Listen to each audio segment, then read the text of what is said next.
Good morning, students. Today I am going to discuss treatment of calls in arrear and calls in advance in issue of shares. So all of us, we must know what is the meaning of calls in arrear and what is the meaning of calls in advance. Calls in arrear means when any shareholder fails to pay amount on any call, then it is called calls in arrear. Means amount not received by any shareholder at any time on application, on allotment, on first call and on second call. If he fails to pay any amount, then it is called calls in arrear. And if he paid this amount in future, then company can charge interest from him at the rate of 10% per annum. But this interest is at present excluded from your syllabus. So no need to do the treatment of interest on calls in arrear, but you must know the rate of interest, that is 10%. So how you will treat calls in arrear? Keep it in mind, it's a loss for the company, so it should be debited in the entry of bank. Why at the time of bank? Because we get to know that there is any calls in arrear at the time of receiving only. That's why calls in arrear is always debited in the entry of bank or at the time of receiving. So what should be the journal entry?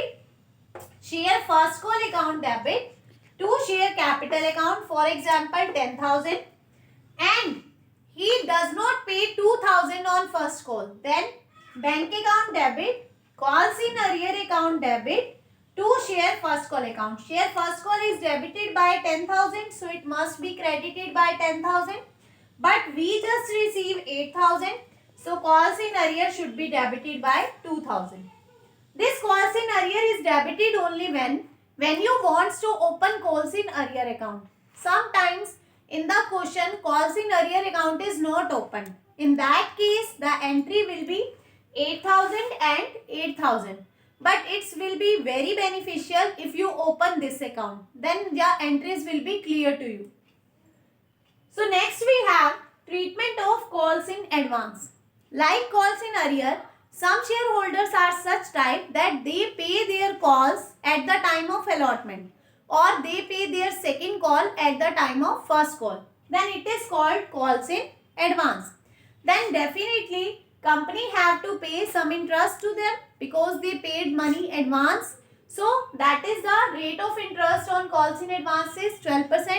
But as I told you previously that interest on calls in arrear and advance is not in syllabus. So you just only know the rate of interest, that is 12%. So what is calls in advance? Amount received in advance by any shareholder. So it has two treatment. At the time of receiving it should be credited because it's a liability, income received in advance. But at its due time it should be debited because now its time is come. So for example, share first call account debit to share capital 10,000 and one shareholder paid second call at the time of first call. Then what will be the journal entry?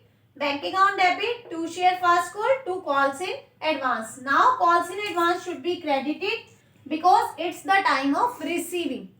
So calls in advance is debit by 10,000, so it must be credit by 10,000. Calls in advance credit by 2,000 and total amount we receive 10 plus 2, 12,000. So what will be the journal entry at the time of second call? No effect on the entry of due. Share second call to share capital, for example 10,000.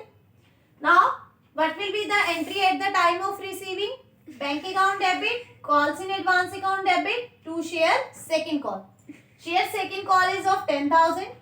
We just received 2,000 we received in advance. So that should be debited here. And bank is 10 minus 2, 8,000. Again I am repeating. Calls in advance has two treatment. At the time of receiving it is credited, but at its due time it should be debited. Like you can see in the examples. At the time of first call, when we received second call in advance, calls in advance is credited, but at the time of second call it should be debited. So this is the treatment of calls in arrear and calls in advance. Thank you.